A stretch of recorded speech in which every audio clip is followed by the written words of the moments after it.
two hearings to talk about tonight. Let's start off with the one for Cassandra Ong. We're now going into an executive session. What else are you hoping to find out from that? Well, I don't know if we still have an executive session with Cassie Ong. No, we're going to call her again this coming Tuesday for another round of questions. Pero ang na-establish dito sa questioning namin is that they were actually business partners. Even if Cassie Ong is denying it, yet the fact that she is the girlfriend of Wesley Ong, who is a sister of Alice Ong, and they met in Singapore with Xiang Mei, who is also a part of the organization, the one that actually got the hotel for them. Kaya ang sinabi ko, did you talk business? Of course, sasabihin niya, hindi, no? So, sa akin, he's actually lying. Because I believe that they talk business there with Alice Guo being there. Okay, well, what happened last night was eventually, late in the evening, pumayag na po magsalita no, si Miss Cassie Ong. At the end, pumayag nga siya na i-waive na yung bank secrecy. She agreed to sign off on that. What are you hoping to find po? And what are your suspicions? No? Of course, if you ask her to sign this waiver, you're hoping to find something. Do you have any particular suspicions? The AMLAC people were there last night also. So we asked her to sign a waiver on the bank account so we could be able to find out how much money have been transferred.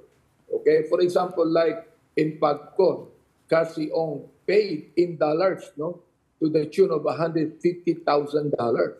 Oo, ngayon sinasabi niya sa aming hearing na wala na pera yung bank account. So we would like to find out if the bank accounts were closed. We would like to find out the passbook kung closed na yan, no? We could be able to call the banks to find out the transactions that have been done.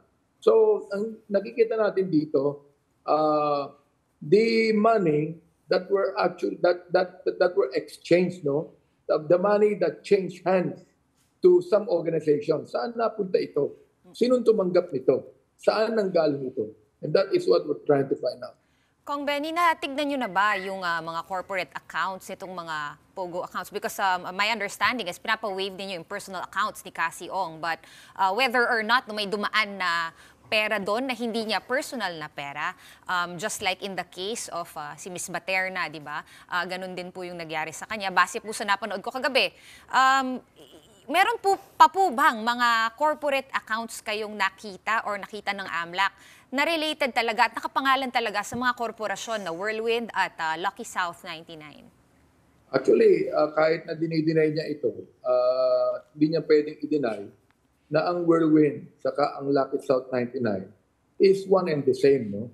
In fact, nakita rin namin na si Cassie Ong and Miss Mascarenas were together in the Dragon Wealth, while Cassie Ong was saying that she was not involved in the Lucky South 99, yet Mascarenas said that Dragon Wealth is actually a Pogo hub. Dinideny niya na meron siyang involvement sa Pogo. Pero she cannot deny the fact that she was involved in those corporations and companies. Right. Now, we might not be able to know all of the accounts in all of those companies, but we intend to find out. May lumalabas sa pangalan. Sorry, Regia. Last question on this, Kong Benny. Wu Tuaren, or Tuaren Wu. Si Mr. Wu, yung ninong daw po ni Cassie Ong, siya mismo yung nag-describe, no, ninong daw niya. Lumalabas kasi siya yung parang kumbaga manager or some sort of higher position dito sa tatlong kumpanya, no, yung Dragonwell, yung Lucky South 99, pati po yung Whirlwind. Do we know, does the Quadcom know kung nasan po si Mr. Wu, kung ano po yung involvement niya? Unang-una, Tuaren Wu is not a Filipino. He is Chinese. In fact, Miss Macarena showed me the ID na nakalagay doon, Chinese siya. No? Pangalawa, wala siya among the incorporators sa Whirlwind nor sa Lucky South 99. Nandun siya as incorporator doon sa Fujian amoy, something like that, where Miss Baterna and Cassie Ong were also incorporators.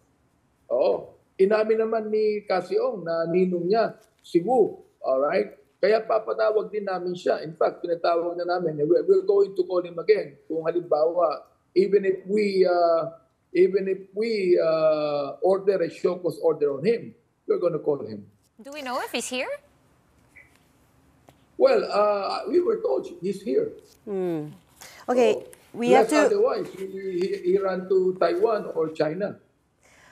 We have to talk about the other hearing now that we invited you to talk about, which is the one from the other night with Vice President Sara Duterte, which got heated, kind of understating it. And you made headlines for calling her out. What to you was the biggest issue about her demeanor throughout the hearing? Well, the biggest issue is this, no? She appeared before us so that we can talk about the budget of the office of the Vice President. Now, whether it be the budget that we will talk about on the 2025 budget, every congressman has the right to be able to scrutinize the budget, how the budget was used in 2022 and 2023 or 2024 before we talk about the budget of 2025. Yes, we find out all the while, all of the questions of the congressman since the beginning of the briefing, no? Pare-pareho yung sagot niya. Siyempre, nainis na rin ako. Kaya bumaba ako and I begin to ask her a very simple question. And what was that question?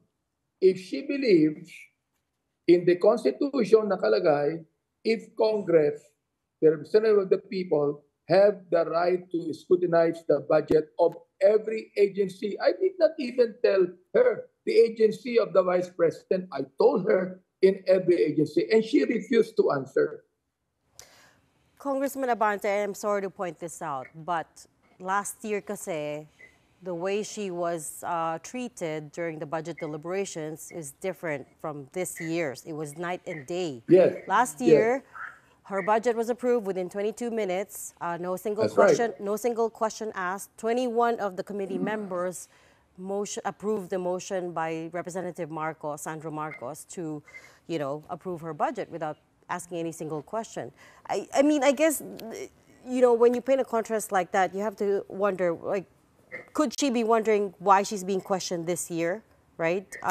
Could it not be said as well that we enabled that kind of behavior wherein she's used to not being questioned? I was also vice chair last year when the budget was actually talked about. But last year was quite different. It was quite different because she was quite different, no? Kami naman reactive lang kami. Whatever the Vice President would tell us, ang question namin would sum up with the attitude of the Vice President herself. You've got to remember that she is the Vice President, but it is the duty of Congress to scrutinize her budget. And she must answer directly to us, and she must answer the answers that we would like to hear about the budget. Right. No, you're right about that. But my question is, why didn't you ask her about the confidential funds last year? I mean, she's right that there's no confidential funds this year. So why didn't we scrutinize the confidential funds last year? I do not know about the other congressmen that asked about the confidential fund. But the thing is this, I did not ask about the confidential fund. You see, every congressman has all the right to question her on what he wants to question. So, napakasimple ng question ko sa kanya. If Congress has all the right to scrutinize the budget, it's a simple question and a simple answer of yes or no. Yung kasi, I think yung point dito, Kong Benny, nakagisnan na kasi na usually ang budgets po ng Presidente at ng Vice President, and I'm sure you know this, ang tagal nyo na po sa Congress, na usually kasi dumadaan na lang yan. Siyempre, nakakagulat parliamentary courtesy. Yes, and nakakagulat. Even for us watching, na biglang tinatanong. Tapos ang tinatanong pa po, medyo 2 years ago na. So parang, syempre, we're also wondering kung bakit nag-iba yung ihip ng hangin. May kinalaman po ba to sa politika? Yun naman po ang iniisip ng lahat. Sa akin, wala. I do not know on the others. I cannot speak of the others. Sa akin, wala eh. In fact, alam niyo naman, last year, we even questioned the confidential fund of the, not of the Office of Vice President, but of the office of her being the Secretary of Education. Bakit kinakailangan na napakalaking confidential fund ng Education Department and the Vice President? Yun ang kine-question namin last year. Okay, binawasan nga namin yun eh. Binawasan namin yung kanyang confidential fund. Ngayon, wala na ngayon yan. Now, of course, perhaps the Makabayan Bloc would ask the question again, no? Now, hindi naman ako part ng Makabayan, so that is their liberty to ask questions on that. But pero, ibang-iba yung question ko sa kanya. Okay, and lastly, Congressman, September 10 is when her budget hearing has been deferred to. What's the plan there? Are we going to question her still? Well, we expect that the next time that we have a briefing with the Office of the Vice President, we expect that we will talk about the budget. We expect that no politics will come into it. Because sa kanya, at the back of her mind, politiko ang iniisip ng mga congressman eh. Tanggalin niya na yan. So that her budget of the Vice President will be approved. Sapagkat kung hindi, somebody might even call for a zero budget of the Vice President. Is that possible? I might even call for her to submit in particular all of the FOOE kung saan gagamitin yun. If she doesn't show up at the September 10 hearing for the budget for her budget deliberation and the OVP, ano po ang mga posibleng magyari? Nag-usap na po ba kayo ng committee kung ano po yung mga contingency plans in case she doesn't show up? Nabanggit nyo nga, Or posibleng still refuses zero. to answer questions? We did not talk about that. Kung hindi siya mag-show up, then siguro pwede na mag-show up lahat ng mga deputies niya na nakakaalam ng budget. Pwede naman po yun, kung yung mga representatives na lang yang mag-show up. Although the normal thing is for the Vice President to appear. Pero ako, because she was thinking already in the back of her mind na she is being ganged up by the congressman, okay lang sa akin, huwag na siya mag-appear. Basta mag-appear ng kanyang mga deputies na nakakaalam ng budget. Who was thinking of calling for zero budget? You mentioned... Wala pa naman. Okay. All right. But it's just a possibility. She was actually, palagay ko lang naman to. She was thinking na we might make a motion for her to be held in contempt. Sa akin in a budget briefing, na ganyan, it is not proper for any of the congressmen to make a motion that we hold anybody in contempt. Yun ang inaasahan niya eh. Alright. Yun ang inaasahan niya eh. Pero wala siyang naasahan ganyan. We just deferred the budget. Okay, we'll have to leave that there for tonight. Thanks so much for talking to us. That was Manila Representative Congressman Benny Abante.